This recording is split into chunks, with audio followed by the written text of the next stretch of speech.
घाटों पर जमा मिट्टी के शीघ्र निस्तारण हेतु नमामि गंगे ने दिए आवश्यक दिशा निर्देश।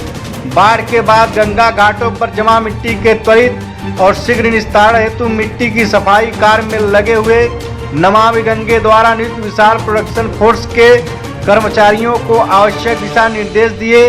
शुक्रवार को नमामि गंगे संयोजक राजेश शुक्ला ने 80 घाट पर की जा रही सफाई का अवलोकन किया। नमामि गंगे द्वारा नियुक्त घाटों की सफाई हेतु जवाबदेह विशाल प्रोडक्शन फोर्स को आवश्यक दिशा निर्देश दिए। वाराणसी के 84 घाटों पर गंगा द्वारा छोड़ी गई मिट्टी के शीघ्र निस्तारण करने को कहा। राजेश शुक्ला ने कहा कि मां गंगा जल अब धीरे धीरे घट रहा है, जिसकी वजह से घाटों पर मिट्टी जमा है। वाराणसी के 80 घाट सहित आध्यात्मिकता से ओतप्रोत 84 घाटों पर रोजाना हजारों की संख्या में पर्यटक मां गंगा के तट पर का आनंद लेने के लिए आते हैं। भारत की सांस्कृतिक विरासत दहेज रहे इस घाटों पर जमा मिट्टी के अतिशीघ्र निपटारे के लिए आवश्यक दिशा निर्देश दिए गए हैं।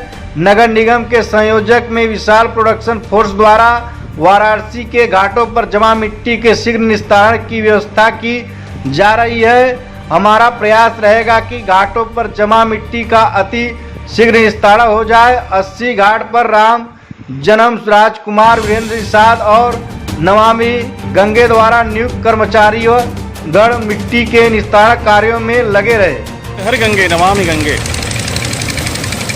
पिछले कुछ दिनों से माँ गंगा ने अपना रौद्र रूप दिखाया, तब हमने माँ गंगा से प्रार्थना की थी, हे गंगा मैया आप पीछे चली जाएं, अब घट जाएं, अब हम नागरिक गण परेशान ना हो, और वो घटी।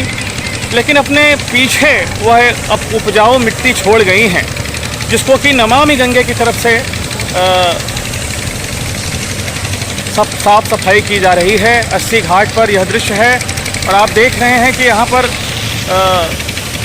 माँ गंगा ने जो अपनी छाप छोड़ी है, यह तो माँ गंगा की प्रकृति है और वो आती हैं हमेशा, प्रत्येक वर्ष इन स्थलों पर आती हैं और अपने पवित्र जल से प्रकृति को पुनः संचरित करते हुए फिर वापस चली जाती हैं। और उसके बाद नमामि गंगे की तरफ से इन घाटों पर सफाई की जाती है और वह कार्य निरंतर यहाँ जारी है। जल्द से जल्द इस कार्य को समाप्त किया जाए। आज इनको हमने दिशा निर्देश भी दिया है और यही कामना है कि माँ गंगा निर्मल हो, अविरल हो। काशी वासियों की यही कामना है।